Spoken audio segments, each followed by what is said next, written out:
I'd read a couple, and I just can't believe the timing of these things. This one's from Elie Wiesel. I built my entire work on questions, not answers. It's important not to accept easy answers. Easy answers are always the wrong answers. Questions remain, answers change. Sometimes the answer changes.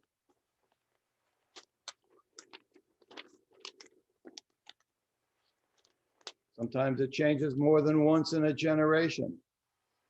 And why are we here is the most important question a human being has to face. Our obligation is to give meaning to life, and in doing so, to overcome the passive, indifferent life. A person who is indifferent is dead without knowing it. I believe that life has meaning in spite of the meaningless deaths I have seen. Death has no meaning, life does. We must make every minute rich and enriching, not for oneself, but for someone else, and thereby create a bridge between beings that limits the domain of nothingness.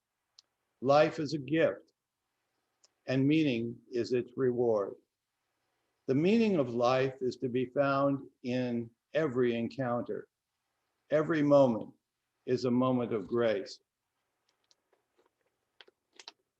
And this surprising was from Armand Hammer, with whom I had the privilege of working very closely in the early 80s. The first thing I look at each morning is a picture of Albert Einstein I keep on the table right next to my bed. The personal inscription reads, "A person first starts to live when he can live outside of himself." In other words, when he can have as much regard for his fellow human being as he does for himself. I believe we are here to do good. It is the responsibility of every human being to aspire to do something worthwhile, to make of every human being to aspire to do something worthwhile, to make this world a better place than the one he had just found. Life is a gift, and if we agree to accept it, we must contribute in return. When we fail to contribute, we fail to adequately answer why we were here. So, and this was from 1989. Can't believe I kept it all these years. I'm really touched by how our collective has been pushed to the back by our prioritizing and privileging the sense of individuality. Individuality comes at a huge price. So as we're listening to Rebecca and my fellow panelists today, I hope we'll think about, is the price of individuality worth it? What are we learning from being individuals?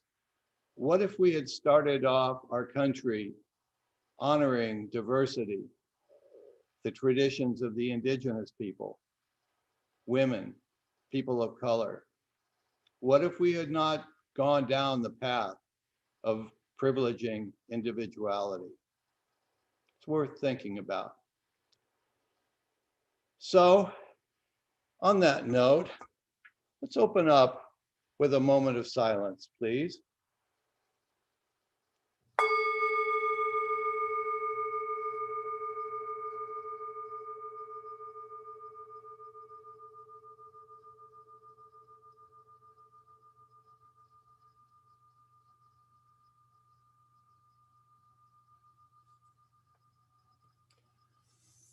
Okay, my good friend Will, why don't you take it away? Let's see what we're in for today. Thank you. Thank you, everyone. Thanks, Dana. Thanks for the wonderful poem. Individuality, I about a week into COVID, I got a knock on my door, and I opened my door and there are two police officers. They say, "We want to come in and search your place." I'm thinking to myself, everybody's taught, this is before the conspiracy theorists even took control of the narrative, and everybody's just thinking to themselves, this is a moment where our personal privacies, our individual rights for privacy are going to come up. And how are we going to respond to that as a culture? And so here I am. These two police officers want to search my place, and they say to me that there is a missing woman in the neighborhood, and they're searching places for this missing woman. Now I've got this choice: to be combative over the defense of my rights in this moment, that rights are feeling kind of compromised or challenged or a little bit tested, or do I sacrifice my individuality and say, come in and search for this person? And I realized in that moment that I'm confronting the exact choice that so many of us had to confront around COVID, around giving up the prioritization of our own individuality to take care of the rest of a world that we care for.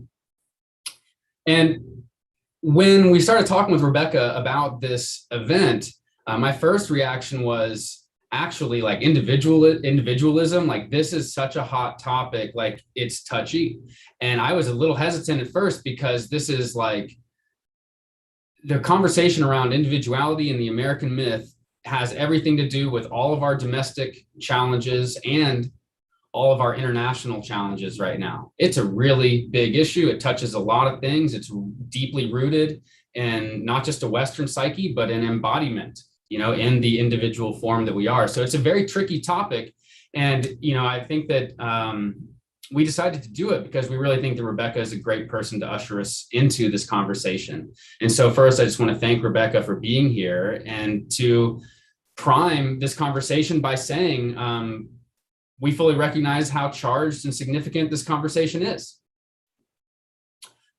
So with that, I'd like to welcome one of our special guests tonight, Dr. Ipek Burnett, who's the author of A Jungian Inquiry into the American Psyche, The Violence of Innocence by Routledge. And she's a contributing writer at Counterpunch, where she provides a depth psychological critique of social, cultural, and political issues. Born and raised in Istanbul, Turkey, Burnett came to the United States to get a bachelor's degree from Brown University in Modern Culture and Media and in International Relations. After receiving her first master's degree in expressive arts therapy from California Institute of Integral Studies, she got a second master's and a doctorate degree in depth psychology from Pacifica Graduate Institute. Based in San Francisco, she serves as the chair of the board at Voice of Witness, a human rights and oral history education nonprofit, where she's on the executive committee of Human Rights Watch San Francisco chapter. Dr. Burnett is also a published novelist, essayist, and poet in Turkey. So thank you, first of all, for joining us and contributing to this conversation around the American psyche, myth, and unconscious. And moving to our more familiar panel, I want to share my screen and come over here and introduce you to everybody to make sure everyone knows where you can find this on our website. So if you come here, this is where you land on the home page. You can go to programs, select Myth Salon, and this will load up over here. And you can see any of our Myth Salons by clicking right here. There'll be a playlist of all of them. So first, of course, Dr. Dana White, author, scholar, host of this Myth Salon, contributing faculty at Pacifica Graduate Institute. He's recently finished his Tao project, and I hope you've all checked it out. My name is Will Lin. There's a picture of me singing to my grandfather. I'm the founder of Myth House and the General Education Department at Hushman College, where I teach myth to filmmakers and performing artists. We're also joined by Dr. Dennis Patrick Slattery, a mythology scholar, poet, longtime professor in Pacifica's doctoral program in mythology, and a prolific author. To check out his books and tours and events, go to DennisPatrickSlattery.com.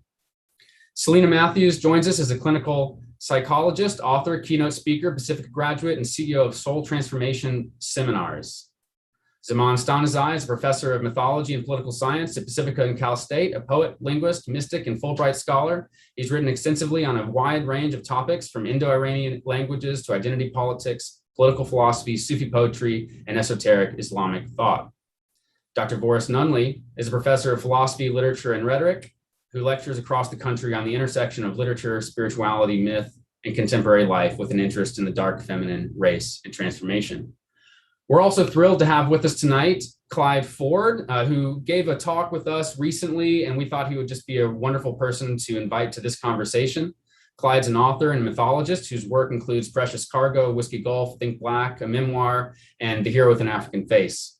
He's been featured as a guest on Oprah, NPR, C-SPAN, Book TV, and of course, Myth House. Thanks for joining us today, Clyde. And this brings us to Rebecca. Rebecca is a graduate of the University of Chicago Divinity School and has been practicing as an interfaith minister for over 20 years, during which time she's given talks on myth and philosophy around the world. Rebecca was instrumental to the formation of the Joseph Campbell Foundation Mythological Roundtable Network. And I've got to pause and say, this is actually the first time I came across Rebecca. I was the newsletter editor for the Mythological Roundtable Network after running a roundtable for many years. And there was a project where we went through our guidebook on how to start a roundtable with Martin Wires and some of our other friends. And this guidebook had all kinds of stuff in it, including history on the roundtable. And this is when I first read your name, Rebecca. And so it's such an honor to be with you. And then, of course, I saw you in Pat Solomon's film, Finding Joe. So Rebecca also teaches myth, religion, and ethics at DePaul and Indiana University. And in 1999, I just think this is the most incredible thing. She had the privilege to open for Nelson Mandela's acceptance speech of a World Peace Award during the 1999 Parliament of the World Religions. So thank you for joining us, Rebecca, and thank you for your bravery in leaving. Oh my gosh, and I slipped. Did I miss Selena Matthews? No, I don't think I did. Thanks for double checking. I would hate to do that. Thank you for joining us, Rebecca, and I hope that you will trust that we promise to be kind and appreciative of your bravery in leading us through this very tense topic. Thank you. Good evening. Thank you for that wonderful introduction, Will. I love everybody who's brave enough to start a mythological roundtable and carry that through. So this is such a wonderful topic, and I will confess at the outset that the minute we finished our first conversation about this, my mind started shooting out in 100 different directions, and I did what I always do, which is to allow the images to lead me. So I've actually gone in a lot of directions that I wasn't even aware were going to be there. And you'll hear about individualism, but you'll hear a lot of other threads that suddenly poke their heads up as I began to explore this. Because my working title has been Waking Up in the American Dream. And I took this idea really from one of the most oft quoted remarks that Carl Jung made when he said, I realized I did not know the myth I was living and realized that was the most important work for me to do. This idea that we can wake up to the myth we are living has become so commonplace in our day and age. And yet we mistake the intent and import of the question. We're looking for what myth or archetype can I identify with?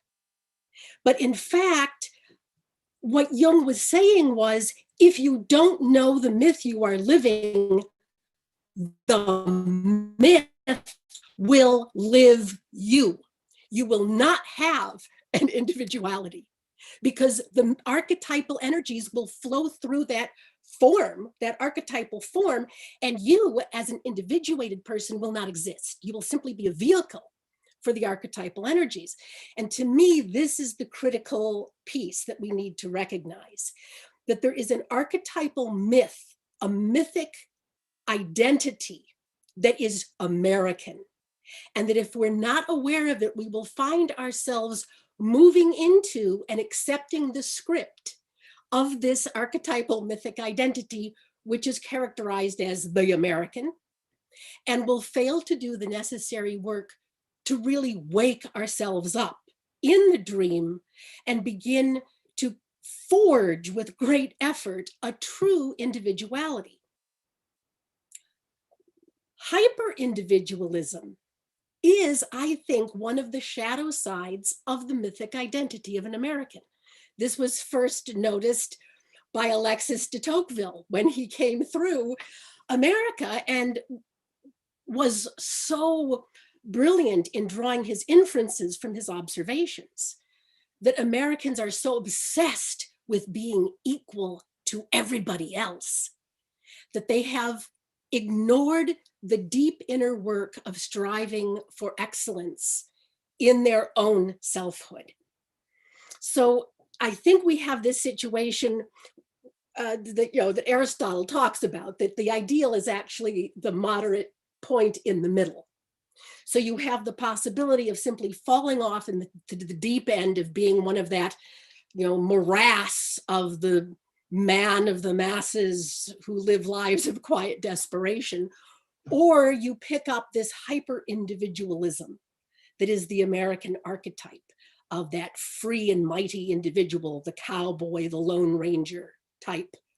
But both of those are in error. Both of those are mistaking finding the true identity for actually being lived through, for becoming a vessel for an archetypal energy. So what I have done is sort of a digital version of what I used to watch Joseph Campbell do when he was our house guest over the many years in the 70s and 80s that he came to visit us. Because the first thing he would do was bring in his trays, those round carousels of slides that you dropped in. I don't know how many of you are old enough to remember those. You used to have to project one image at a time onto a screen using these cumbersome and very heavy pieces of mechanical gadgetry. And if you wanted to rearrange your images, you had to literally pick the slides out of the tray and put them in a different order. And Joe would spend days working on his slide trays.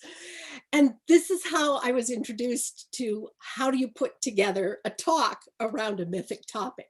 So I have done the digital version, which is my beloved PowerPoint, where I've assembled the images that tell the story that guided me through this inquiry into what is the American myth, the archetype, especially the character that we see as being at the center of the American story. So what I'd like to do now is share my screen and go through the slides. I have a couple of stories that I'll be telling during this PowerPoint. And because the centerpiece of the psychological import of this work comes near the center of the PowerPoint and has to do with how innocence becomes violence, I'll spend a little more time with that.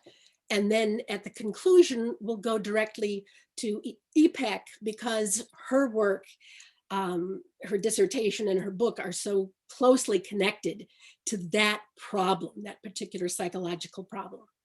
So with that, I will share my screen with you.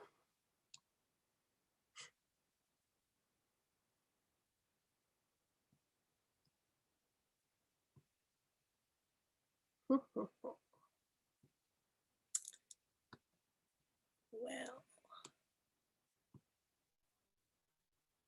I'm sorry, I thought I had it right here and now it's vanished again. Here we go.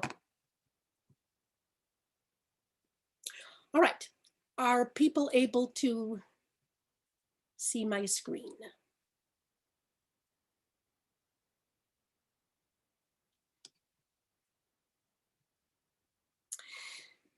Waking up in the American dream.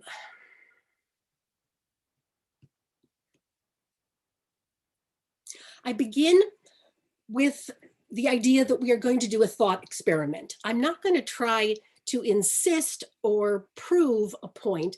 I'm merely going to ask that you consider the possibility that what I am suggesting might be true. And this thought experiment is the idea that the nation, a country, is a human thing and does what we do for our reasons. This is actually a quote from a movie that came out while I was in high school called A Lion in Winter, screenplay by James Goldman. And even at that time, at that young age, I was deeply moved by this idea that the nation is a human thing. at the time, I didn't realize that this is a long-standing theme in cosmology, the notion that every individual, every nation state, every experiment has a guiding daimon.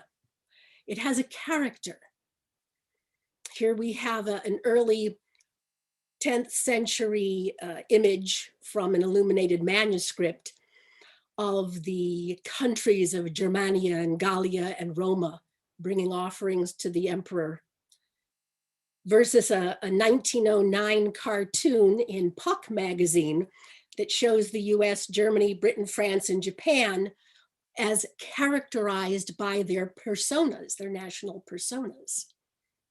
Here's the famous image of Delacroix with Socrates being whispered to by his own personal daimon. The idea that all of history, every nation, every possibility is working in an evolutionary manner towards some end. It's a teleological imagination, that things are not just happening randomly and chaotically, like a seed moving towards an end point. There is a purpose and a direction, an unfolding, an evolutionary energy to it. This is an image of Teilhard de Chardin's Omega Point teleology. And here's a very humorous one of America as a maturing individual, going from its infancy, boyhood, through to its fat eldering in 1899, as it begins its own empire and tyrannical absorbing of other nationalities around the world. This idea of a teleological imagination is also very well known in mythology. Joseph Campbell himself put forth the idea that there were 4 major evolutionary stages in mythology, and that if you look at different cultures, you can see how they've moved through these 4 mythological eras or stages. The first 2 are found in his first 2 volumes of the Atlas of World Mythology, The Way of the Animal Powers and The Way of the Seeded Earth. He had also the notes for the second half of his atlas. The 3rd volume was to be The Way of the Celestial Lights, and the last volume was The Way of the Human, which is the era in which we are now living. But all sorts of other thinkers have given this idea of the teleology of history. Jean Gebser, from whom Ken Wilber drew his notion that the integral domain is the final stage in evolution. The mythologist William Irwin Thompson puts forward a teleological idea of myth. Marshall McLuhan believed that there was a teleology of communication. So these are all examples of how this imagination moves us into the realm of history and of myth. So that's how I'm setting this talk up, that this is a thought experiment, and the foundational thought is that we are living in a teleological myth that has a beginning, a middle, and a destination. Whether or not we are moving towards that ultimate end is going to be the question. So I've mentioned already the idea that there's an American archetype, there's an American character, which we can see and trace from the very beginnings, the very origins of our country. In fact, even before America becomes a country, we can see in the political cartoons of the pre-revolutionary and post-revolutionary decades, the characterizations of America. So here America is a horse throwing off its rider, King George. The wildness, the freedom that is America starts right at the beginning of our imagining, our self-imaginings of who we are. Here is America giving a bloody nose to John Bull, England, Britain, in the form of King George. We also have a lot of images of America in her feminine disguise. So in the image to the left, that's Britannia with her high hairdo fighting America, who here is a female Native American with her headdress, again, bloodying the nose of the Queen. The second image, the black and white image on the screen, is an important one because America, for a long time in this pre-revolutionary phase, sees itself as being victimized by King George, by Britain. Here, America is being physically held down and forced to drink her bitter draught. And here is the beleaguered mother, Britannia, who is here so identified with her children, her colonies, that as the states, as the colonies try to break off, she is seen as a dismembered matriarch. This idea of America being the daughter to her mother, the British Empire, is seen again in this later image where America is now maturing to become an empress in her own right. So these images, again, the images of cartoons, political cartoons, have always fascinated me. The political cartoonist, it seems to me, plays the role of the court jester, the holy fool, the sacred clown. And this role of being the truth teller against the status quo is so important that if we're trying to figure out what's really happening, what are we not hearing, what are the hidden truths living in the margins, we could do no better than to look at political cartoons because they are really giving us the underbelly of the party line. Now, one thing I'm going to draw your attention to now, which we saw very briefly in one of the previous images of America as a horse, is this centering motif of heroes with axes. That's A-X-E, the axe. There's a whole realm of mythological studies that looks at gods and goddesses, heroes and heroines, and identifies them through the objects that they hold in their hands, right? The tools, the weapons, the mudras, the hand gestures. These are all very important symbolic aspects of the personas of heroes, gods, and goddesses. And my theory is that this, the hero with the axe, is actually the centering image. And if you look carefully, you're going to find this image embedded in multiple stories, in multiple time periods throughout the history of our country. And I want to draw this out and try to explain why it's so important. Heroes with axes. I give you as example number one, George Washington. We're going to come back to his story of the cherry tree because I think it's a critical formational story in the American mind. But who was our second greatest president but Abraham Lincoln? And here's the iconic painting of Abraham Lincoln as the rail splitter. Honest Abe with his axe. Honest George with his axe. But we also have Davy Crockett with his axe, the great outdoor hunter, the man of the wilds. And finally, of course, is the great folk hero, Paul Bunyan with his axe. Now, why is the hero with the axe important? The hero with the axe is one of the very earliest archetypes that we have. This is a rock art painting that comes from the Bronze Age. So we're going back 5, 6, 7,000 years. The hero with the axe is what Joseph Campbell referred to as the most primal hero.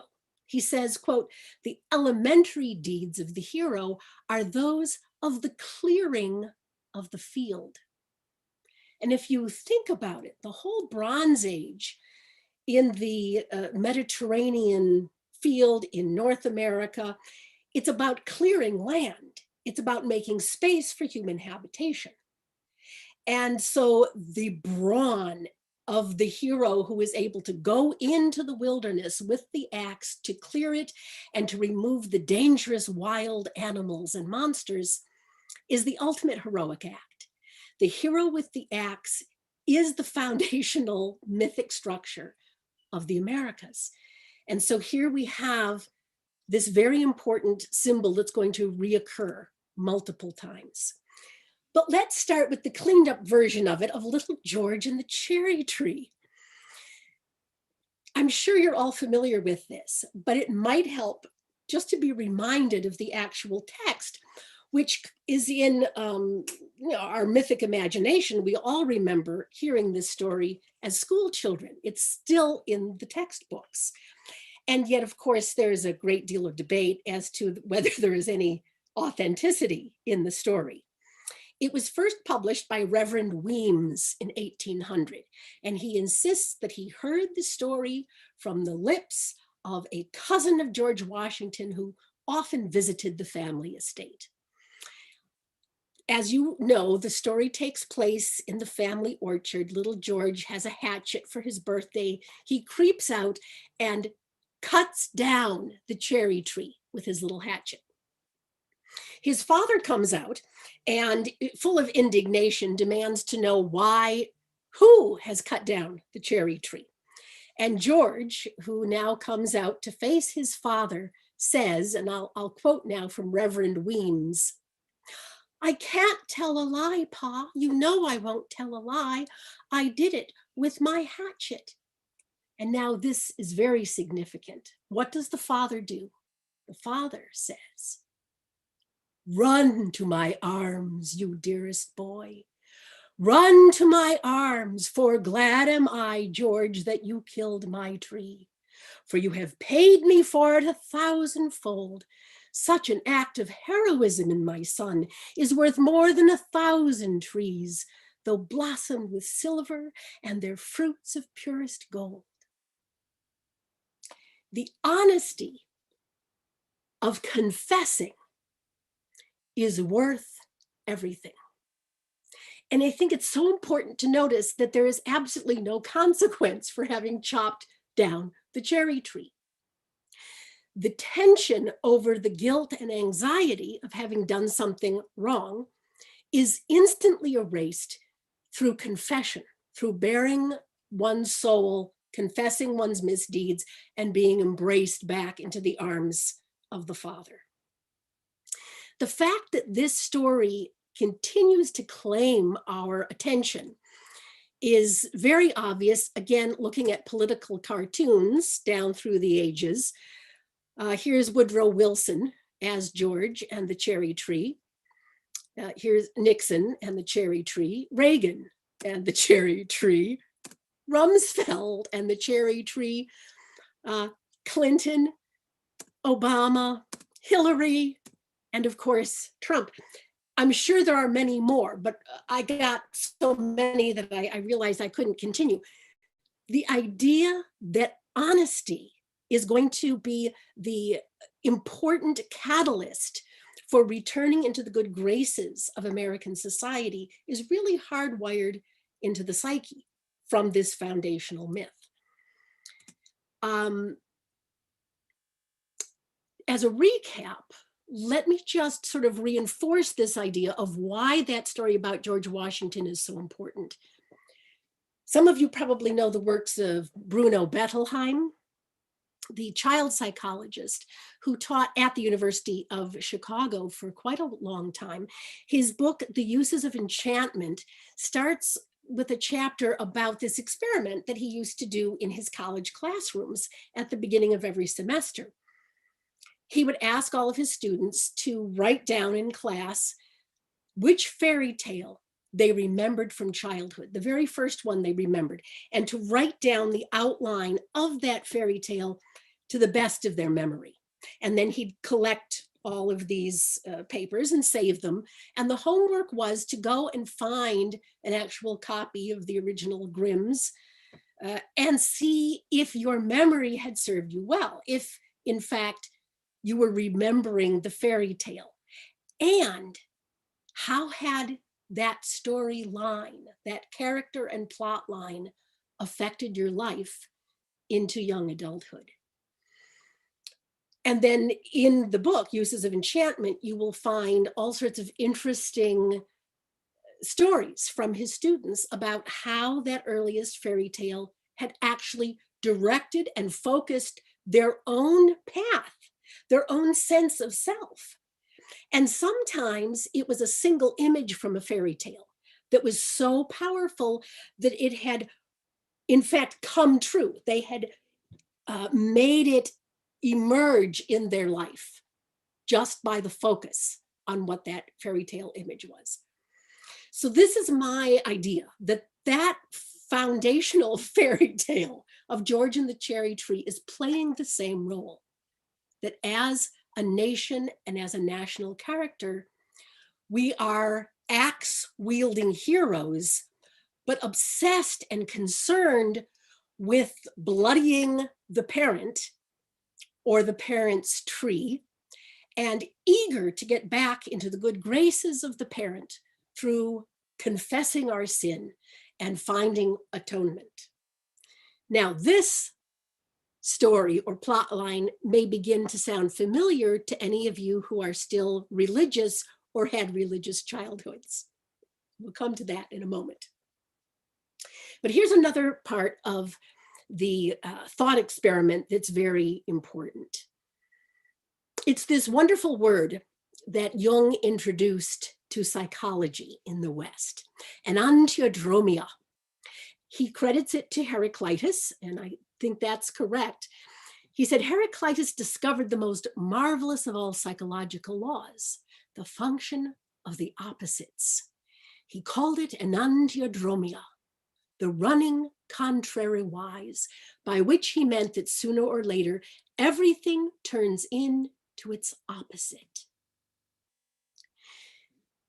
So this is such a powerful and important move, especially if you're talking about shadow, because Freud's idea of the return of the repressed is based in this foundational or functional law of the psyche, that whatever is pushed to its extreme, whether that's in the bright light or the darkest shadow, is eventually going to turn into its opposite. Here we have, and again, this is an example. You may not recognize this painting, but it shows up in one of the great movies of the last generation called The Picture of Dorian Gray, which is a beautiful illustration of this principle of an antiodromia and the return of the repressed, the shadow image. This is the handsome Mr. Dorian Gray, a portrait of him. And as the story unfolds, he loses none of his charm. He is the most amiable and well-liked fellow, but he leads the most heinous life. He is an absolute cad. He's horrifically brutal and exploitative. And yet he continues to have this beautiful demeanor. Meanwhile, the painting that he hides in his bedroom of himself has become demonic, for the painting has taken on all of the hideous characteristics which his lived life is not willing to expose to public view. And this is the wonderful painting by Ivan Albright, which was on display at the Chicago Art Institute for many, many years and is full size. I mean, it's an enormous, it must be 12, 16 feet tall. And to turn around in the gallery and behold this is truly a frightening event. So this idea that whatever you are pushing is going to turn around into its opposite. Here we have one of the iconic images of who we are, the good, the brave, the defender and founder of liberty. And here is the shadow side, which when pushed, again, shows the opposite. Here's a wonderful cartoon from the DC Comics of Uncle Sam at his most heroic. And here is Uncle Sam as we might see him in 2020 during the pandemic isolation. Here is America as Colombia, the generous, nurturing female trying to save the refugees of Cuba. And here is how some people see America as the devouring monster eating its children. So the principle of enantiodromia is alive and well, and is what is driving this shadow of the American character. Now we come to the psychological import of where this characterization of the American psyche is leading us. In the early 1990s, a British psychoanalyst by the name of Christopher Bollas first used this term violent innocence.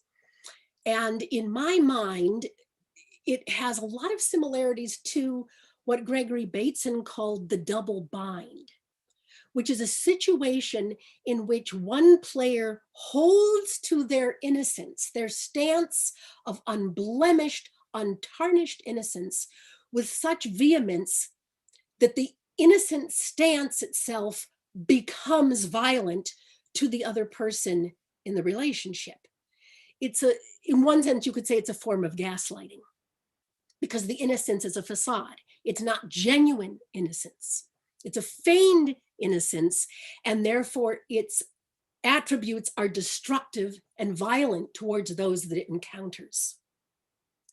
So this denial of the truth of one's being, the insistence upon the face of innocence, gives rise to the effect or the outcome of horrific violence against those who come in contact with it. Now, how is it that we would come to embrace a feigned innocence? And this is where I have the pleasure of introducing you to a very curious coincidence, one might even say a synchronicity, that on this very date, July 8th of 1741, 280 years ago, the greatest sermon after the sermon preached by on the steps of the Capitol about the dream, the true American dream, where all of us are created equal. The second most important sermon preached was probably that of Jonathan Edwards, who on July 8th gave the great sermon that we now call Sinners in the Hands of an Angry God, which was probably the most perfect illustration of the great Calvinistic view of the doctrine of the elect and what the Protestant Reformation was all about in those sort of puritanical veins that came over to the American colonies. This little tidbit from that sermon will help evoke the terror of what was going on in the psyches of the worshiping public. Jonathan Edwards says, "The God holds you over the pit of hell, much as one would hold a dangling spider or some loathsome insect. He abhors you, he is dreadfully provoked, and his wrath towards you burns like fire. He looks upon you as worthy of nothing else but to be cast into the flames. O sinner, consider the fearful danger you are in." This kind of hellfire and brimstone was all the rage in sermons of the period. And for those of us living in this secular age, it may be very difficult to fathom what the psychic toll was. Living in a time where you were a true believer, you really believed in an afterlife, and could live in a constant, perpetual terror of everlasting damnation and hellfire. And what that sets up in the psyche in terms of the need for atonement, for some kind of resolution against this angry father, this angry parent whom you have wronged, who had to send his perfect son to die miserably on the cross for your wretched sins. Here is a magnificent painting of the Last Judgment, and you can see the ones who've been cast down into the pits of hell up at the top there, where the elect are sitting in neat straight rows with the heavenly choirs behind them. So this is the danger of black and white thinking, of these extremes of right and wrong, of good and evil, of the elect or the damned, of having to be on the right side of history.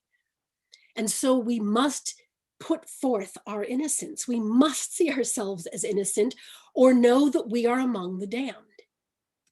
And so we have this stoic sense of being untouchable, of being the golden boy. And here, one of our great golden boys of the American mythos, General George Armstrong Custer, who could do no wrong, who was renowned far and wide, whose name made it around the world as being an exemplar of American courage and bravery. Here is truly hyper-individualism at its best worst. And of course, what it led to was an absolute massacre on both sides, and the end to the golden boy at the Battle of Little Bighorn. America sees itself always in these heroic, statuesque images. But lurking underneath, and this is how the rest of the world may see us, lurks the villain, the violent one who devours the other nations. So let me try to very carefully parse what I see as this cycle of violent innocence. It's based on the theory of enantiodromia. Here's the yin yang, that one thing turns into its opposite. And I believe that we can begin here with the innocence, the feigned innocence, the belief in one's innocence. And innocence is thus always linked to victimhood, because there's nothing like the innocent maiden that calls out the dragon or the wicked witch or Bluebeard or someone to victimize you. It's as if the storyline of innocence calls forth victimization.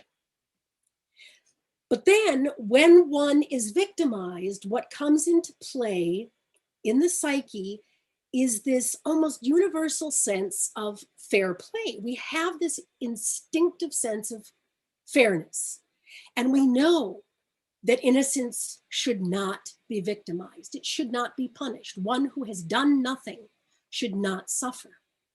And so there arises in the psyche the sense of entitlement. I have been unfairly victimized. If one then brings the sense of entitlement into the public sphere and is supported in the sense of entitlement, one receives power. When there is power, there is the possibility of satisfying that urge towards vengeance and violence. So now the injured party has power over the accused. One becomes the top dog again to mete out retribution against victimizers. But what happens then is that we feel guilt, because we have only so recently been the victim ourselves and suffered that violence, and fear that we could be once again in the status of victim. So the victim and the victimizer are so close. The guilt, and then the fear, and then of course the rage that we should be made to feel guilty and fearful. Because were we not the innocent one to begin with? Hence, we move back into denial. We must regain our innocence in order to relieve the psychic tension of feeling the guilt, the fear, and the rage. And once we've gone back into denial, we are innocent. Now, this cycle that I've just described was one that I arrived at through observing my own emotional turmoil during the emergence and subsequent outcomes of the Me Too movement. Because in the Me Too movement, I could identify with women, that great group. And as a woman, as a female, I could feel the female rage.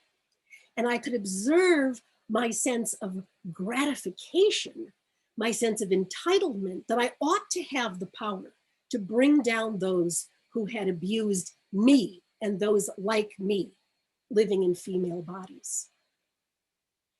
And then when the straight white men were being canceled right and left, the sense of guilt around that power and the abuse of that power, not going through the proper channels of justice that the country has set up, but using the powerful platform of public opinion to cancel men, sent me into the second half of that spiral. The guilt, the fear, and the rage, and then back into the denial.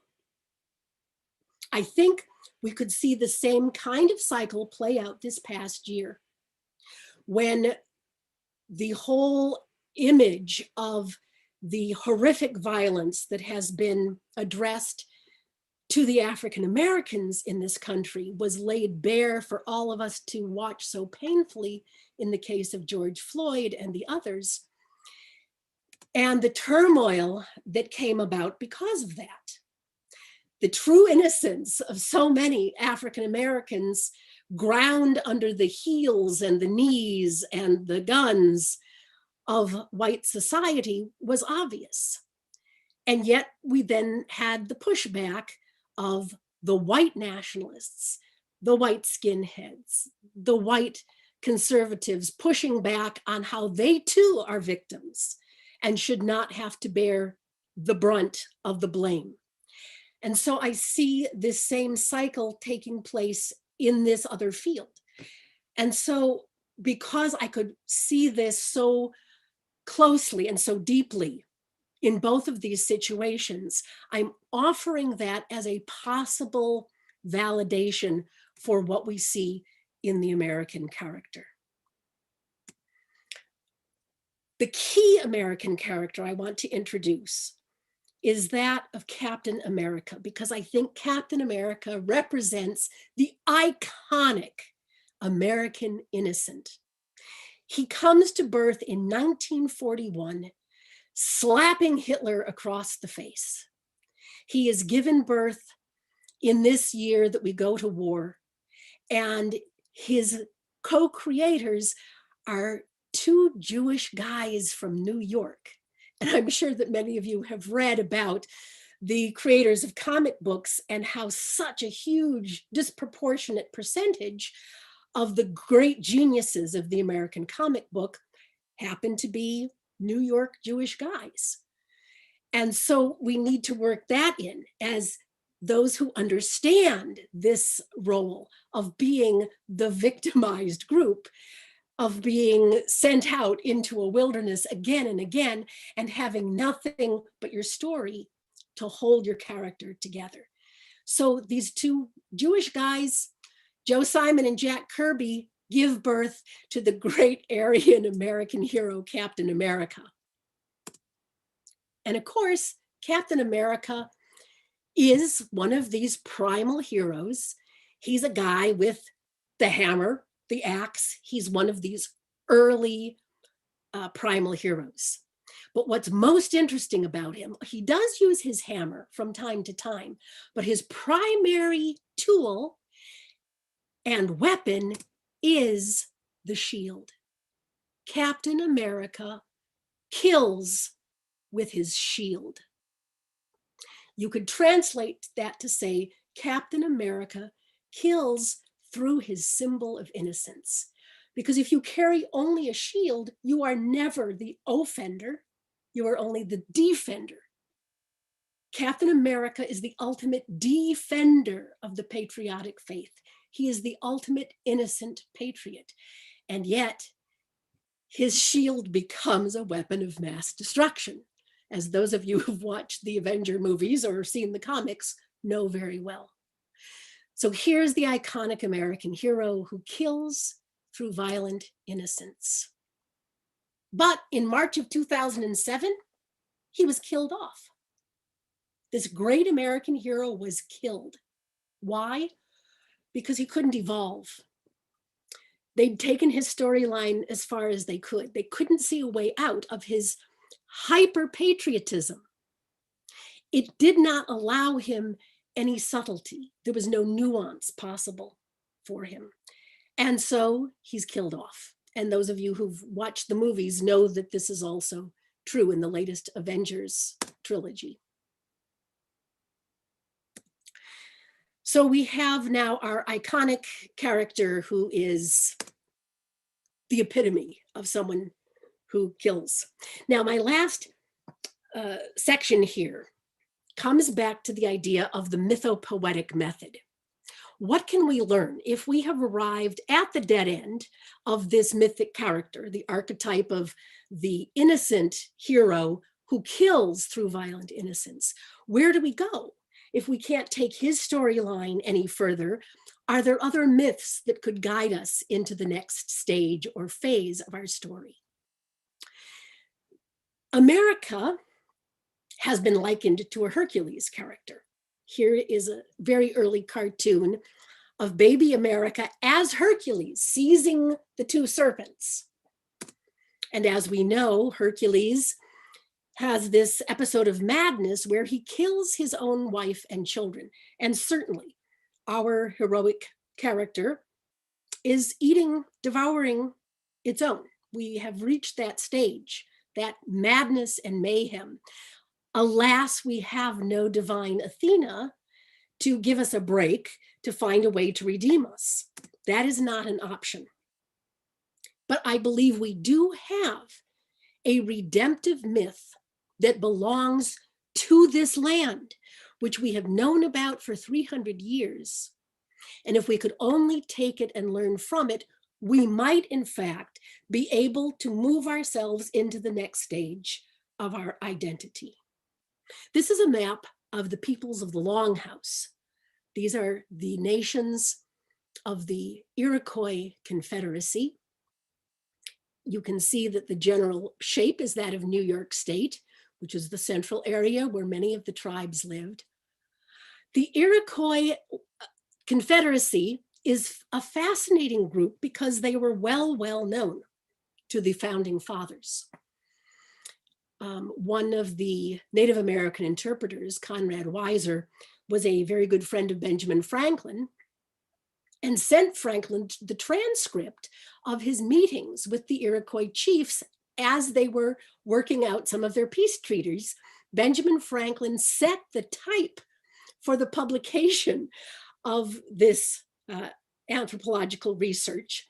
And Ben Franklin invited the chiefs of the Six Nations to meet with other members of the Continental Congress. And they actually did meet on June 11th, 1776, less than 1 month before the Declaration of Independence was signed.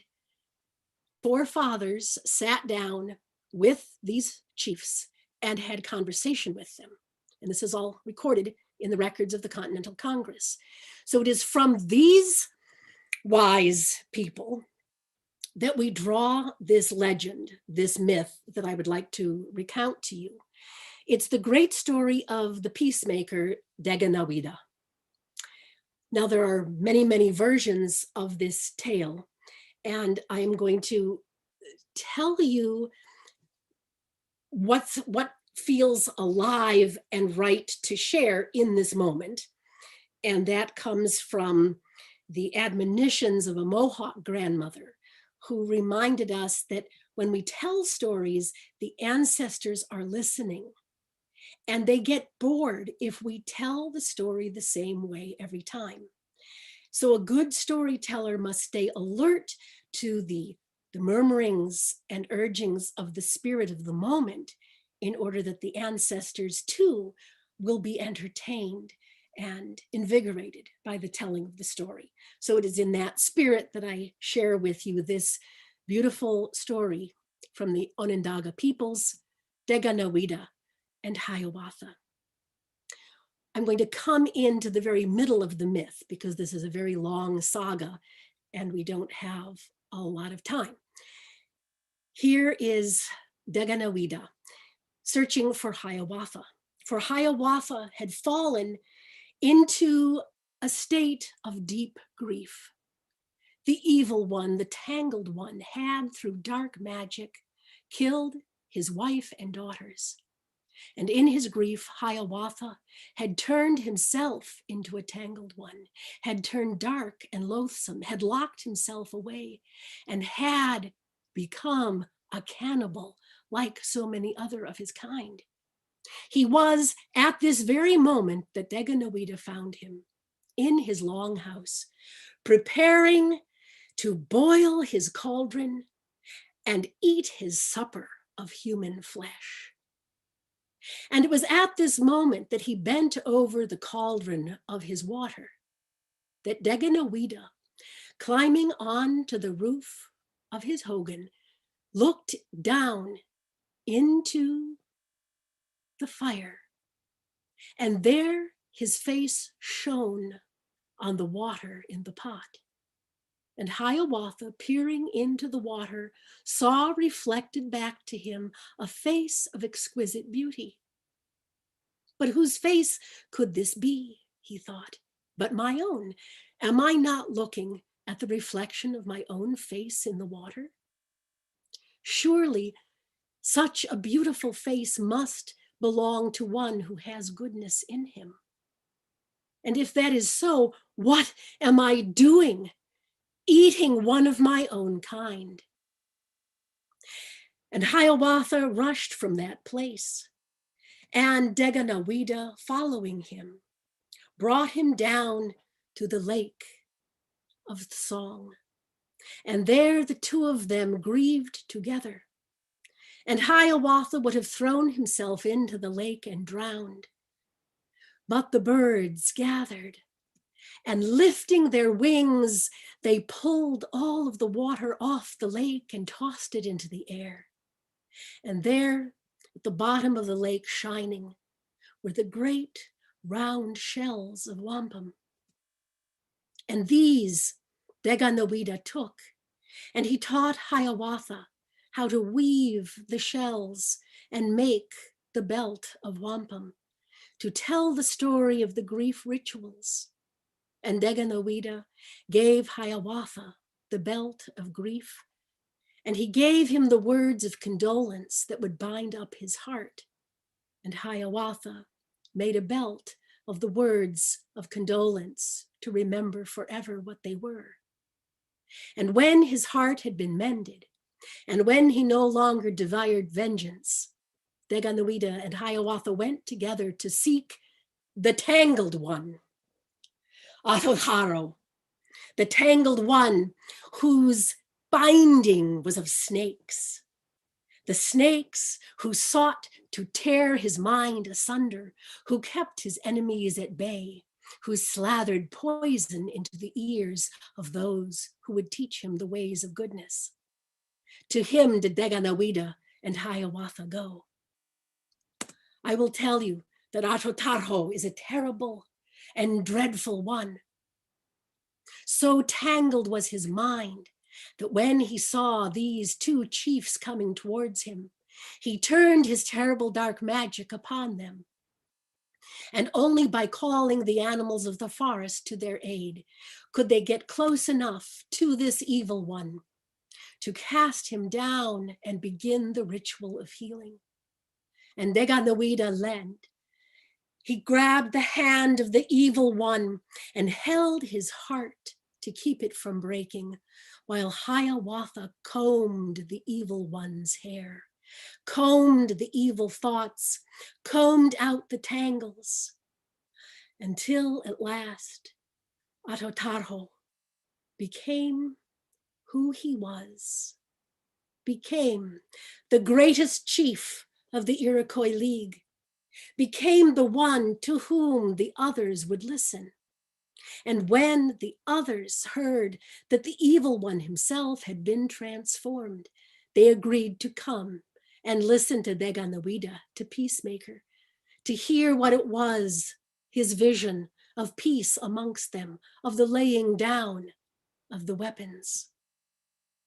And so, after so much violence, it came about that the nations fell together to bring their wise ones, the ones chosen by the grandmothers to listen to the words of wisdom and bring them to the council of peace. And those who came buried their hatchet under the great tree of peace, buried the weapons of war deep amongst the roots, and learned to live with one another. And so if we are to bury the hatchet, if we are to pick up the comb and the mirror and make those our mythic tools, if we are to no longer carry and wield the hatchet or the false shield of innocence, we must use the mirror. We must wake up from the dream into a new vision of a greater maturity, a greater ability to bear and tolerate the emotions that would cause us to move towards too quick, too easy an answer, which is always the wrong answer, as Elie Wiesel so wisely said. And so that takes me to the end of my PowerPoint. And I hope that this has given you something to chew on, some good images to put into your heart and ponder. And I would love now to turn the microphone over to Ipek Burnett and see what wonderful ideas she might have to amplify or redirect us on this quest. Rebecca, thank you so much. First of all, thank you for inviting me to this Myth Salon. And what a rich presentation. What a rich presentation. As I'm soaking in all these imagery, I'm reminded of something James Hillman said. It takes a lifetime to unpack an image. And here we are, you offered us so many images. It's gonna take us beyond our lifetimes, of course. Generations and generations of unpacking is necessary. It's really necessary, and it's gonna be a difficult task, but that's what it's gonna come to, perhaps. So where do I start? Innocence, since you asked me to talk about innocence, and then this idea of waking up. I'm gonna go back to James Hillman. James Hillman, one of his quotes that I'm gonna try to paraphrase. He says, innocence, and we love it. We wanna stay pristine, untouched, unwounded. Even as the country crumbles, we say the best of America is ahead of us. Because if we were to wake up from this innocence, we will see dead bodies, murdered bodies, from now to the, since the colonists. I mean, the buffalo, bison, forests, native slaves. So we stay innocent.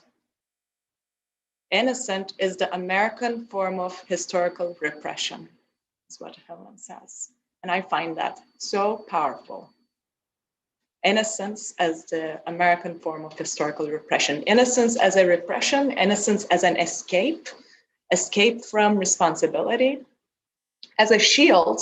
Rebecca, you beautifully brought that shield image, right? A shield from guilt, sin, shame, and self-awareness, self-knowledge. Really, and Hillman also talks about innocence in that light, saying that innocence is, in America, innocence is all about not knowing and not wanting to know either. My favorite James Baldwin, American novelist, civil rights activist, he talks about American innocence as the crime itself. Innocence is the crime itself. So there is something you in your speech was talking, you were talking about the violent innocence. I do agree with you so much. There is something violent in the innocence itself. This owning, repressing, and unknowing. So in Jungian psychology, as we know, to seeking what lies beyond the ego consciousness, we have to look at the darkness within our own psyches, and also the dark side of the whole ancestral heritage, shadow and the collective shadow, right? And Eric Newman talks about it and says, in this confrontation, one must sacrifice innocence, an unambiguous certitude about the positive values and virtues one has always identified with. And in this journey in depth psychology, self-knowledge, again, in Eric Newman's words, one gets poorer in illusions, but richer in insight and understanding. Poorer in illusions, richer in insight and understanding. To me, that is so much about wisdom and humility. And I really think that is the task at hand here. Humility in some ways, humility, and your ending image, so powerful. Go look in the mirror, see yourself, not just America, not seeing itself only with the successes and strengths and pride and power, but also the losses, also the limitations and failures and fears and yearnings, all that, everything belongs. So going from, I guess here is the part that gets really complicated, and here would like to invite everyone else to chime in. Humility. On one hand, we have the need for humility, wisdom and humility. And on the other hand, we have this hubris, right? The images that Rebecca shared, so much of it, also the exceptionalism, hyper-individualism, this superpower, world empire, the hero with the axe, Hercules, all of that to me has that sense of hubris. How do we go from hubris, from the resistance for self-reflection? Because when we try to, sometimes these attempts at critical thinking in America is either labeled, accused as being an American. How do we take that stigma away? How can we have these dialogues? How can we go from hubris, the resistance, to humility? I don't have the answer, I think. So I would love everyone to chime in and take it from there. Thank you.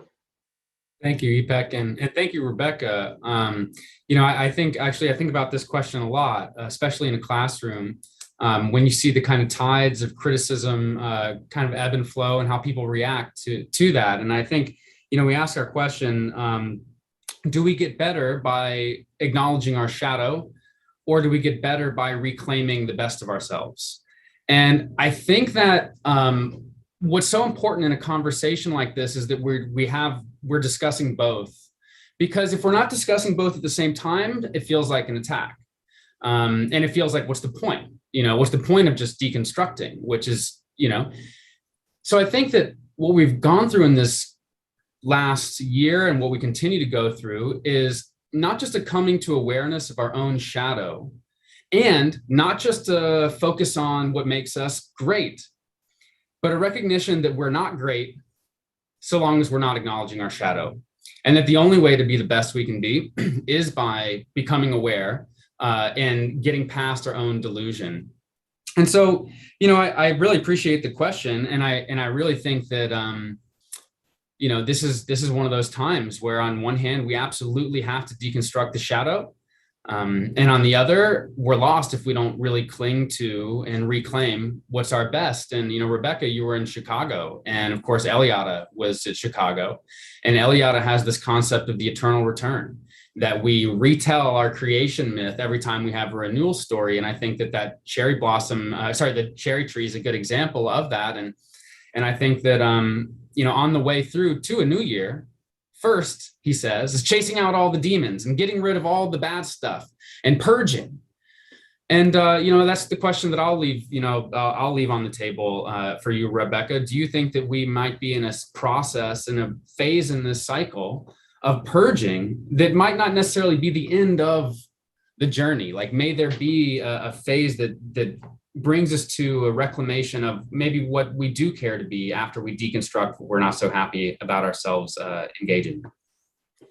Well, I think what was most important to me in looking at how do we go forward was that recognition when I was trying to literally feel my way through the innocence violence cycle, was I recognized that identifying with the mass, with the group, all women, I am woman, therefore I will think like a woman, I'm part of the Me Too.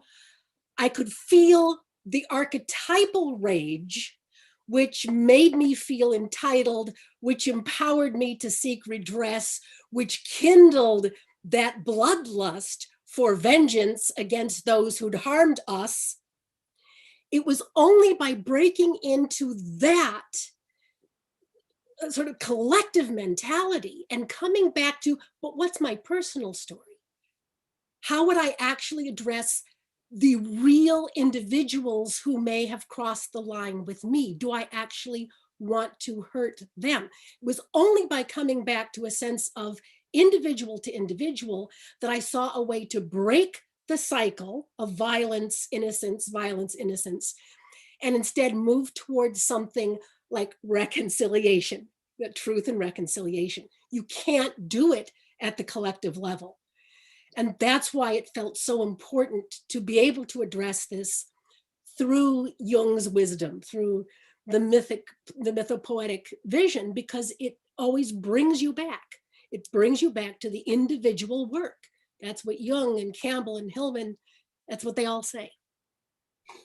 I'm curious, actually, on that note, if Selena, if you have any reactions in your experience, in clinical experience, to this kind of process of innocence, or if there's anything you'd like to add, if we can unmute you. Yeah, Rebecca, I think that clinically, people come in, they're innocent in a certain way. They have their certain forms of the way that they think. And I think the only way for growth to occur is to sacrifice their perceptions. And it doesn't matter if they're 11 or if they're 70. You have to sacrifice something in order to move. And when in the process of actually doing the work, people are shocked to their core, because all day I talk about the unconscious gears that move them. And it's like in a clock. The clock is always going in a certain way, but they can't see it, they can't hear it, they can't experience it, but the gears are moving. And my work, I see clinically, is to help them to connect those pieces so that they can get the wisdom and shift their perception for the ability to see a different future for themselves or to experience that. So that's sort of how I see it. Well, and to your point, that it requires this sacrifice of one's protected perceptions of the self and its goodness and innocence. And the sacrifice has to be witnessed and mutually grieved. That's what's so beautiful about the truth and reconciliation process, is that it involves witnessing the grief. And the importance in the Daganawida Peacemaker story, that when Hiawatha is first awakened to himself, he still has vengeance in his heart. And it requires this incredible multi-day and night ritual at the lake of sorrow, going through the condolence ceremony in order to clear him enough that he can pick up the new vision. And I think that's what's missing. We do not know how to grieve.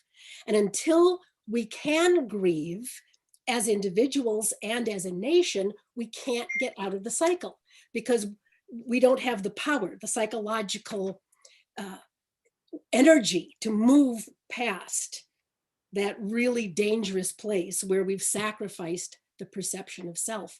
And I think it's because we have still too much of the momentum of that old time religion saying, if you're not innocent, you're damned. In other words, there's no safety in sacrificing those perceptions. So it really requires a lot of detangling, a lot of combing out of the old-timey religious beliefs that are still stuck into the psychic thought process, or into our hair. We're still Medusa. Sorry. Very scary for people to do that. People are frightened when you take them to those levels. And that's something I just wanted to put out there. It's not easy for anyone. As we talk about innocence and come back to the cherry tree, I'm just wondering, Zaman, if we're going to talk about Eden. Yes, well, we could talk about Eden. I had a lot of things to talk about, but then there was this whole a whole lot of synchronicity that was just flying into my space here. This Sunday, I will be presenting on mirror in the poetry of the great Indian poet Bedil, which means the one without the heart. That's his pen name. But it is going to be, and he uses the word mirror a whole lot in his poetry. But I'll be presenting in a conference that's held in Montreal, right on the other side of the Iroquois territory, basically. And the idea is that this is a poet who probably uses the word mirror and awe more than anyone else. And the word mirror in Persian comes from, it's pronounced aina.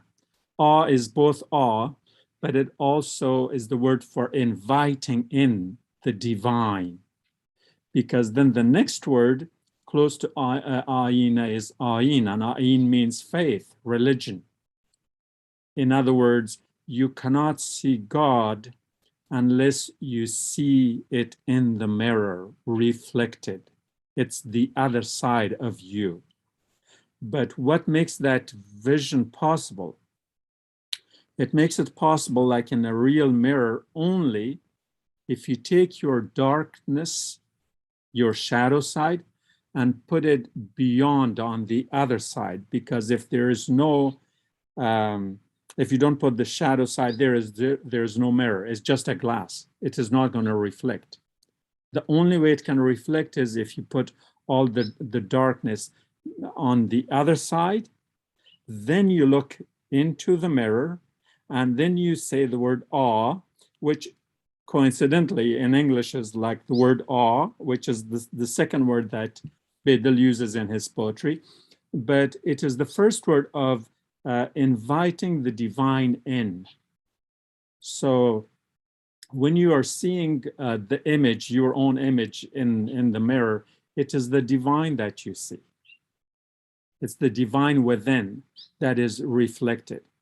And in it, when we are talking about violence and innocence and all that, the violence part of it is that you cannot see that unless, if the mirror reflects all the negativity in you, you have no choice but to break the mirror, okay? Which is when the ego is within you. But then it tells you no, you have to break the ego within you and leave the mirror as is to show all the miseries and the nasty things with you. So if you do that, then the mirror stays where it's supposed to.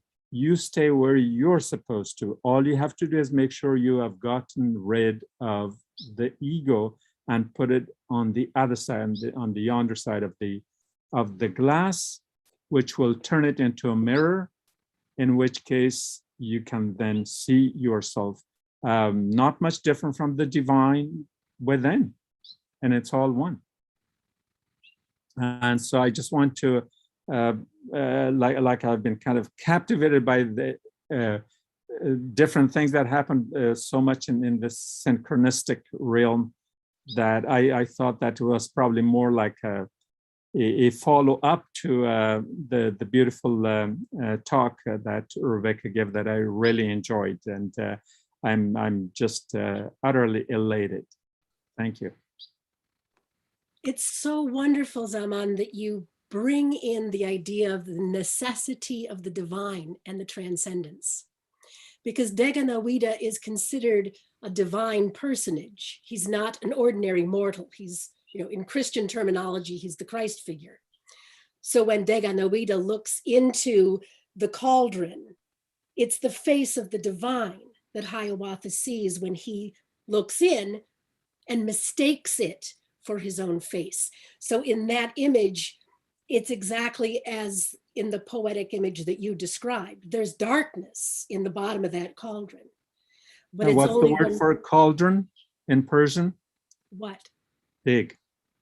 I mean, it keeps going on like it's the synchronicities are wonderful. Yeah. But I think that in these secular times, we forget that we need something that is transcendent of the human ego to get ourselves out of these situations sometimes, or we just fall back into hubris and arrogance. When we look in and we're seeing the reflection as the divine, it's not the ego that's God, huh? It's the divine self that we should be looking at in the mirror every now and then. And it's when we innocently look in the mirror, we're like, oh, look at that God. I'm pretty innocent. Thank you, Zaman, for pointing us towards the importance of when we do. Because the word for the mirror is derived from the word for faith or religion. Ayin and ayina. One is the derivative of the other. So just to think about this word being coined, I don't know, 3,000 years ago or sometime, and the mirrors they probably had were polished steel, metal or something, or perhaps reflections in the pool. I don't know if they had discovered glass and mirror at that time, but the word has been coined. Since we're talking about the importance of the darkness below and recognizing that, this is a theme that Voris comes back to, regularly, engaging the unengaged darkness. And I wonder, Voris, if any of this conversation has brought any of that up for you.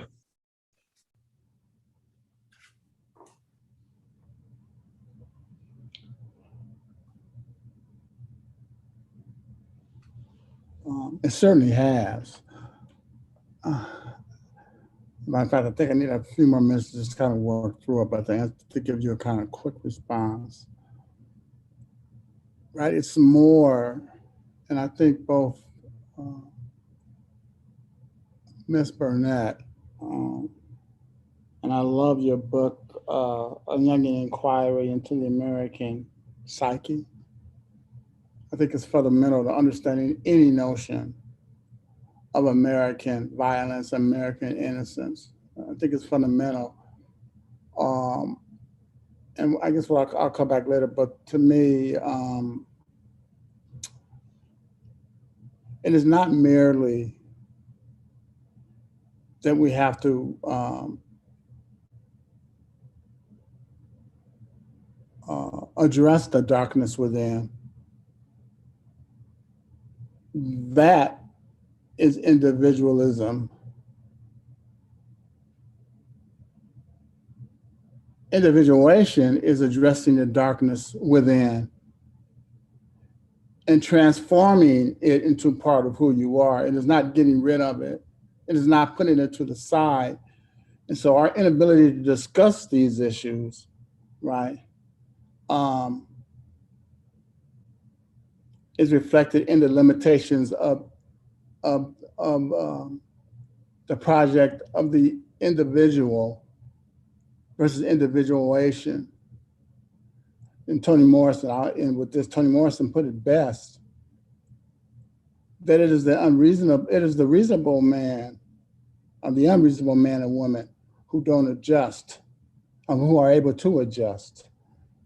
And so she wants to be unreasonable, not reasonable. And she ends by saying she doesn't want to be in the prison of I, or the individual. She wants to be in the prison. She wants to be in the open space of the we, which shatters any notion of us being individuals. So I'll just stop there for now. And thanks for calling on me. Yeah, I think of Dennis's line that we actually have a nice clip of. Hell is the prison of this. Of the self. Hell is the prison of being locked inside the self. Wondering, Dennis, if you have any thoughts for us.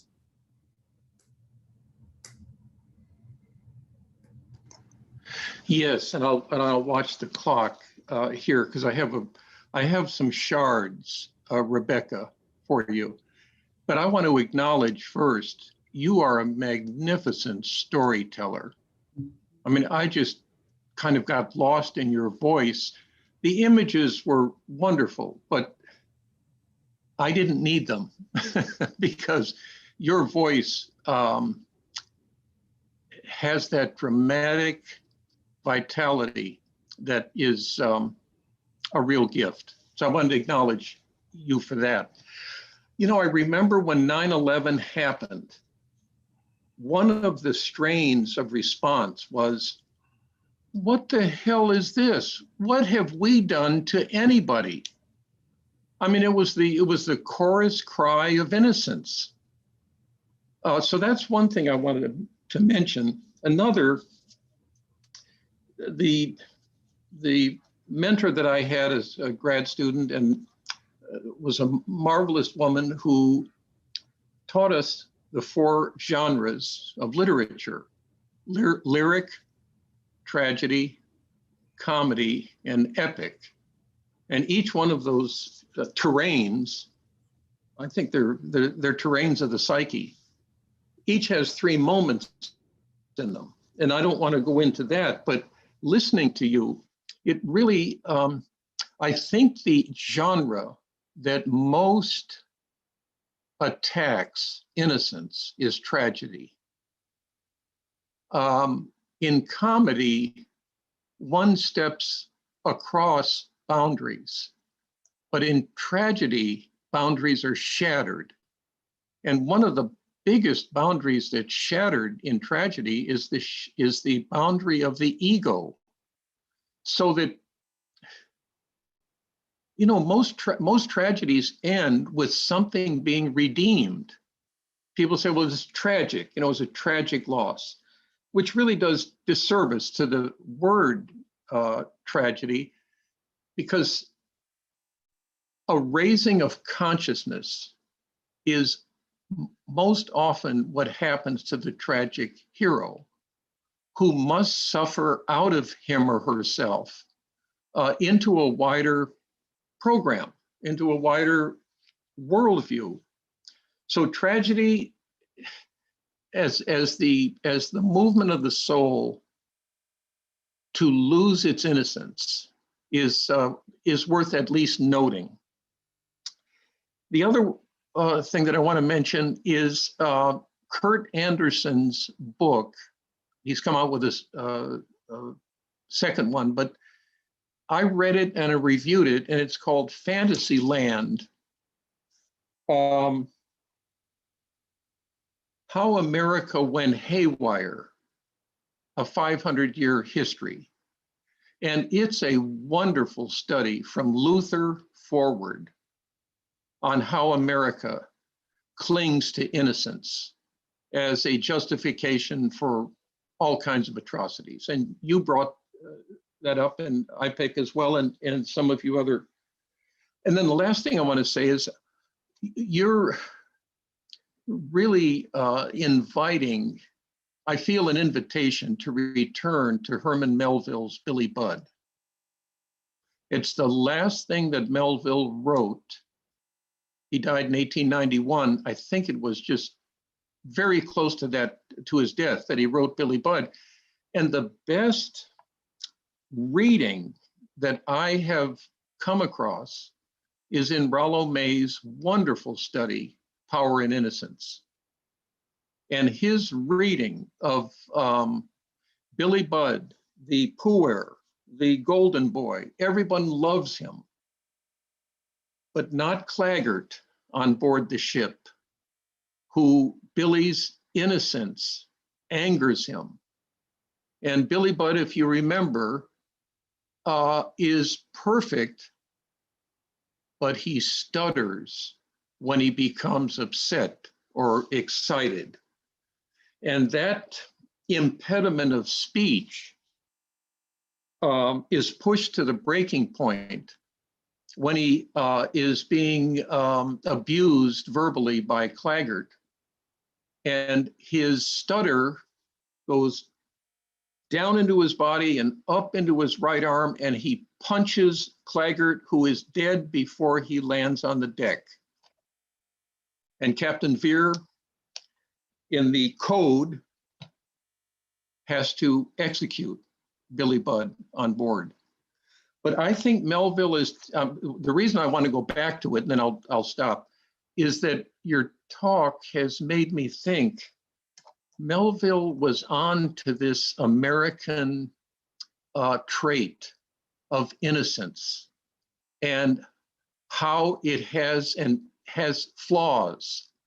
And one of them is the inability to speak when one becomes excited. So thank you. So those are just a few things that I wanted to put out, but tomorrow I'm going back to Billy Budd. Yeah. Well, Dennis, in a wild synchronicity, Daganawida has to seek out Hiawatha because Daganawida has a speech impediment. Oh my gosh. He said, they will not be able to understand me. I must find a spokesperson for my vision. So I don't know where we're going to go with that, but I just thought I'd lift up the synchronicity. Wonderful. But another voice and another way of looking at tragedy, which I think is so valuable, is a theme that Cornel West comes to again and again. And I just love Cornel West. He's another what I call the sacred clown of American philosophy. Yeah. He said, why is it that America is so obsessed with Romanticism? He said, Romanticism always ends in disappointment. You're just so disappointed that things don't turn out happy at the end. He said, you've got to look to the birth of the blues. He said, the blues is the antidote to unhealthy romanticism. Because the blues begins in disappointment and just goes down into the shattered reality of life. Yeah, beautiful. I mean, listening to him rant on that, it's like, wow, that's the ticket. You have to deal with romanticism, which is another form of innocence, which says, I deserve a happy ending.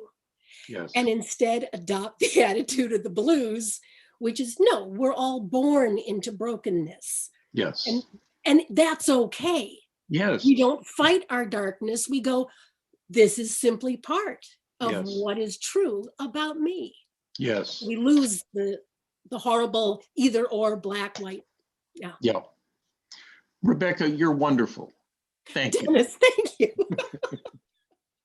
You know, since you brought up Cornel West, I wondered if I would bring this up tonight, since we're talking about individuality. I had the good fortune of seeing him at the American Academy of Religions conference in Baltimore. And I saw him, and there was a conversation about music and how music participates in helping us come together and create union. And I'm a big dork, and I am really interested in wave dynamics and how waves give us a metaphorical structure for union. You know, waves can be one in many, whatever. So I lay out my thing. I raise my hand back in the room, big dork, stammering to hear, you know, say something that I know Cornel West is listening to. And he says, what he says is, he says, as important as union is, the individual can never be lost. It can never be at the expense of the individual. And that was just so important and so moving. And I'm glad for the opportunity to bring it up tonight, and even more glad for the convenient transition to Clyde, whose book, Hero with an African Face, has Cornell West's promotion of the book on the cover. Clyde, wondering if you have any thoughts on the evening.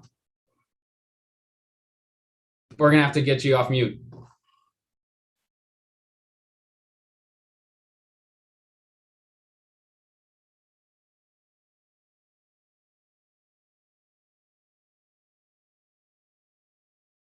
What was that about? I think I'm off mute now, Rebecca, for the presentation. And I will say, can you hear me?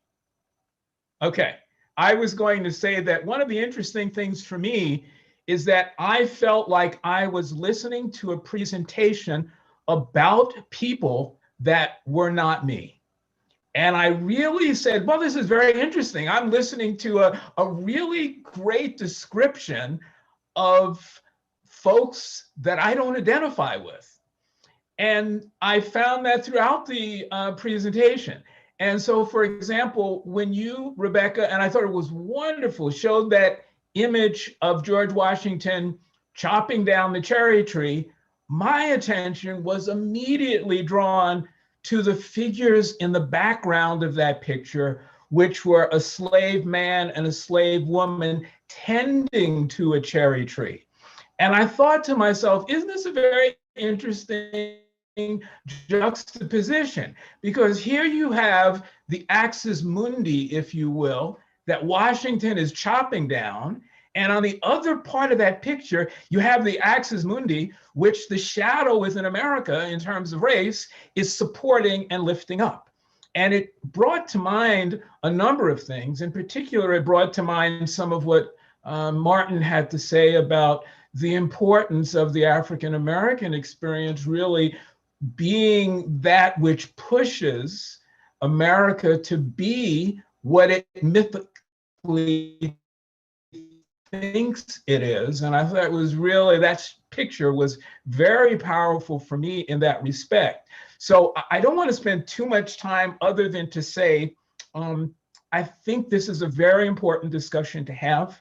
And yet there are elements of this discussion in which I don't see myself in. And I think many African Americans would not see themselves in, because it is not in many ways talking about us. And that's okay.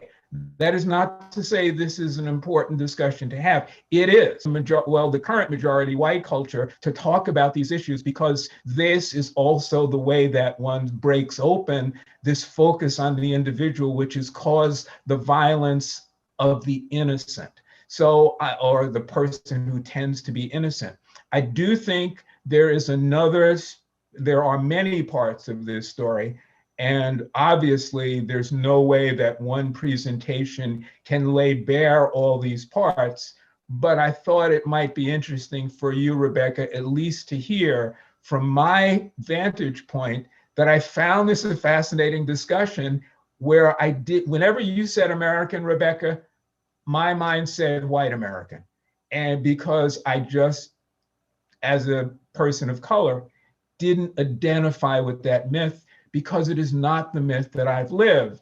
And I think it's important also, I'll just say this very briefly, for me, that quote from Jung, which I've often used, I'm a psychotherapist as well too, or that's my training, I always added to it that not only was it important for me to know the myth I was waking into, we'll say, but I also needed to know where I was in the mythic cycle of that myth.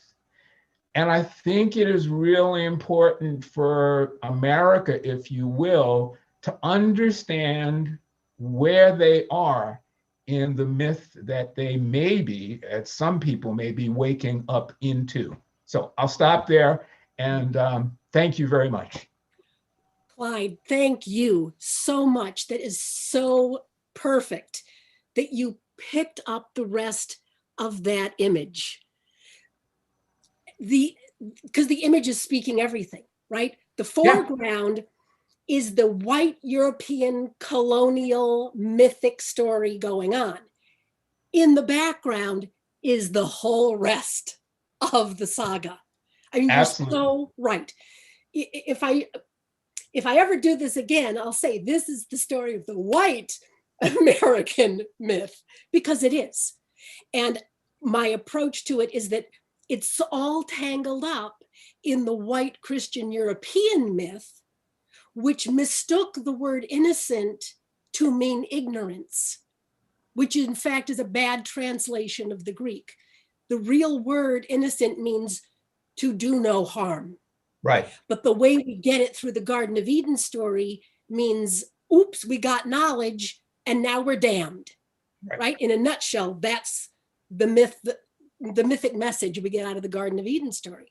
So I see this all as a horrible, crippling undoing that comes down from the Christian origination myth, and then the American version of it, which is the George Washington seeking atonement with his father after he's cut down Axis Mundi, right?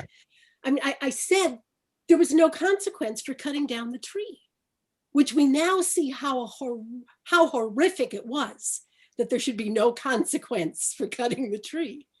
Because in a true story, that needed to be addressed first. Right. That was a sin against nature. And then if you want to address everything else that was going on in that story, so in a sense, that's a good painting, because in microcosm, it's the whole American story and what went wrong.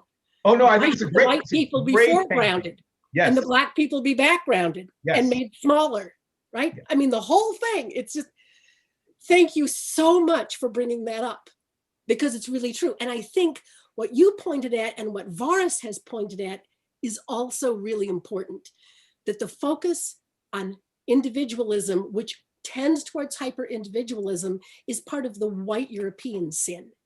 That's the trajectory of the Enlightenment, but that's not the trajectory of the story of the African Americans, for whom the group and the usness has always been so potent and so powerful. So there again, it's the white sin that we're talking about and that I was addressing tonight. And thank you for just clarifying that so that we can all see it. Really, it was beautiful, beautiful. Thank you. Yes.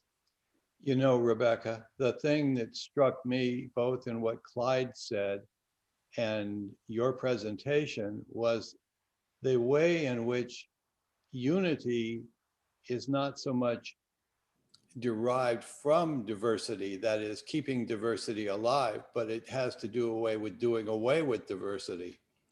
And that diversity itself is the soul of whatever the collective enterprise is and wants to be, whether it's people of color, whether it's male or female, whether it's people of ability, whatever it happens to be. It's the idea that we honor and keep these individual natures themselves. Each individual nature has an authenticity in it.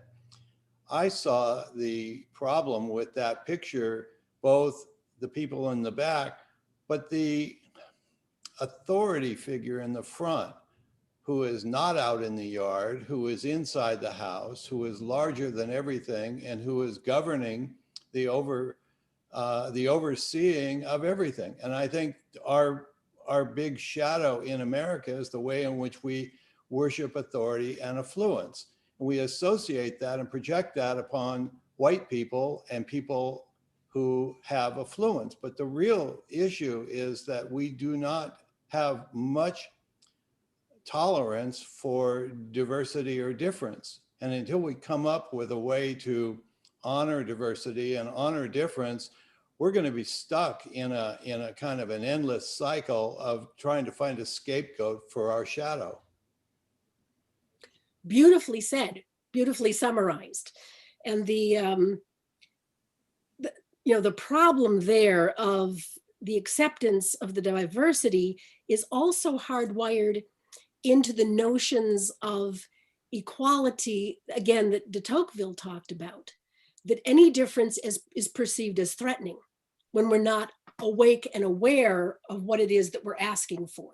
We would rather cut off things that are different in our effort to make sure that exact equality is maintained.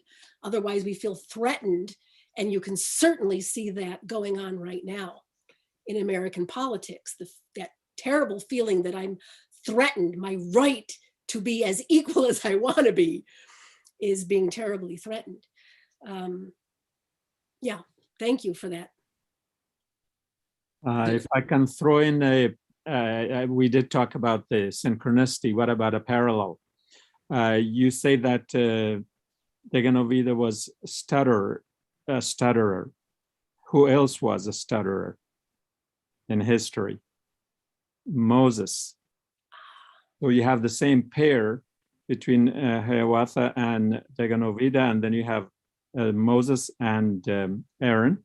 And Moses is a stutterer, so he has to take Aaron with him. To whom? To Pharaoh. The word for Pharaoh in Arabic is Firaun, which is derived from hubris and arrogance. And he had the arrogance of not being able to look into what? Into the water that was Moses from water. And instead of looking into the mirror, he threw what against him? The snakes and the serpents, which is what we saw in your slides there. So had he been able to swallow his pride and arrogance and look into the mirror or into the water to be reflected instead of throwing the serpents, things might have been different. But if they would have been too different, we probably wouldn't have had such an interesting story to remember. Beautiful observation. Amazing. It might also be useful, as we're getting close to the end of our hour, to come back, because what feels alive to me right now, like the next step in this conversation, is to look at individuation and togetherness, that there's something in the tension there, that the white European focus on being an individual, being myself, I want to be me, versus the need to sacrifice the ego in order to redeem the whole picture, not just focus on the one character that's foregrounded, but how do you embrace everyone in that picture? And I don't know, maybe Cornel West had it right. Maybe we need to start with the blues and jazz and think about that in terms of the magnificent music that is made when a lot of people are improvising together and calling the song up together rather than always being a soloist. And there's maybe a lot that we can learn from that attitude. And again, it takes us out of our head too, to get into the music, back into the body, and learn how to be joyful again in community with one another. That may be part of our next step. You know, and this is where the Jungian connection to the conversation around the individual becomes especially unique, where the individual is both to be deconstructed and to be built upon. You know, the individuation journey it follows us through both. And I thought, you know, since I just want to thank EPEC for joining us tonight, I thought I'd ask if you had any final thoughts with us before we go to Dana and wrap up. Well, I just want to comment on what Rebecca said, blues. And I personally love listening to blues and the alchemical significance of the color blue. You know, Hillman writes quite a bit about that. In alchemy, in albedo, it has a tint of blue, and the blues of sorrows and bruises and those memories come in there. And he says blue protects white from innocence. Yes. So I just wanted to share that. I love that we can end on that note of blues. Well, to really end on a note of blues, I'll croon just one line of the song that was sung at my parents' wedding by Big Bill Brunzi, who is a good friend of my folks. They were co-founders of the Old Town School of Folk Music in Chicago, home of the blues. And at their wedding, Big Bill Brunzi sang, "You gotta live a little, give a little, let your poor heart break a little. That's the story of, that's the glory of love." So maybe there's a good place to end. Love. Oh, that's beautiful. Wow, beautiful. What a nice afternoon. And when I find myself dealing with diversity, I'm just struck by nature. I'm struck by we're all one of a kind. There's no two of any of us. The idea of collectivizing any of us is an inflated myth of self-importance. We seem to need an agreement. We like the idea of company. We're relational beings. But in reality, all we have is the Tao. All we have is endless, infinite ability and possibility, and there's just none of us. So let's go out with a moment of silence. Each of us carry us forth into our own individual lives that really have nothing to do with any of the others. We all make this up. It's just an endless search for meaning and value and virtue. And I deeply appreciate everybody that has come into the Myth Salon month after month, week after week. I want to thank my good friend and colleague, Will Lynn, without whom I would never have been, I just wouldn't have done this. And Selena and Zaman and Voris and Dennis and Epec, who did I forget? Somebody, I'm sure I forgot somebody. And AJ, I don't want to forget AJ. AJ's behind the scenes. He makes this thing happen magically. So let's give just a little moment of silence here. Let's see, move this thing in there. All right. Thank you, everyone.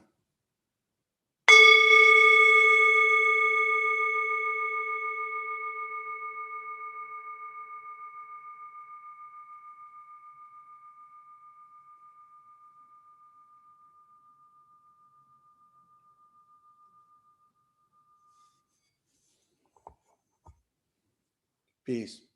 Be well. Thank you very much, everybody. Clyde, thank you for coming in with us today. Yeah. It's really a pleasure.